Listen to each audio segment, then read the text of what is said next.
అతను నువ్వు గౌరవించాలి, అతను నువ్వు సన్మానించాలి, అతను నువ్వు ప్రేమించాలి, అతను చెప్పే వాక్యానికి లోబడాలా, అతను చెప్పే వాక్యానికి. కానీ సంఘ కాపరి వాక్యం నుండి తప్పిపోతే ఏం చేయాలి? వదిలిపెట్టడమే, చేసేది ఏం లేదు అక్కడ, అతను విడిచిపెట్టడమే. ఎందుకంటే మనకు కావాల్సింది సంఘ కాపరి కాదు, మనకు కావాల్సింది వాక్యం కావాలి మనకు.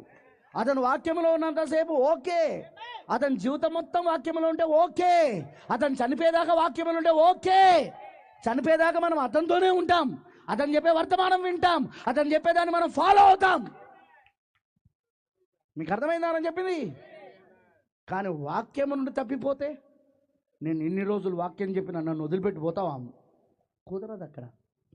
నువ్వు ఇన్ని రోజులు చెప్పినందుకు నేను గౌరవించినాం, ప్రేమించినాం, సన్మానించినాం. కానీ ఇప్పుడు నువ్వు వాక్యం నుండి తప్పిపోతే నేనేం చేయలేను దానికి. ఇప్పుడు నాకు ఆ ప్రభావం వద్దు, నాకు అది, నేను నీలాగా పడిపోవడం నాకు ఇష్టం లేదు. కాబట్టి నేను పక్కకు జరుగుతున్నా. సేవకుడు, విశ్వాసి ఎల్లప్పుడూ వాక్యం యొక్క ప్రభావం కిందనే ఉండాలి. ఇంకా వేరే ఉండడానికి వీల్లేదు. నా దగ్గర చాలా కొటేషన్స్ ఇక్కడ ఉన్నాయి, వాటికి సంబంధించినవి, కానీ ఇప్పుడు చదివేంత టైం లేదు. ఎందుకంటే అవి చాలా ఇంపార్టెంట్ కొటేషన్స్. అవి యెషయా గురించి చెప్పినవి, ఉజ్జియా గురించి చెప్పినవి, ఇంకా బైబిల్లో చాలామంది గురించి, దావీదు గురించి చెప్పాడు,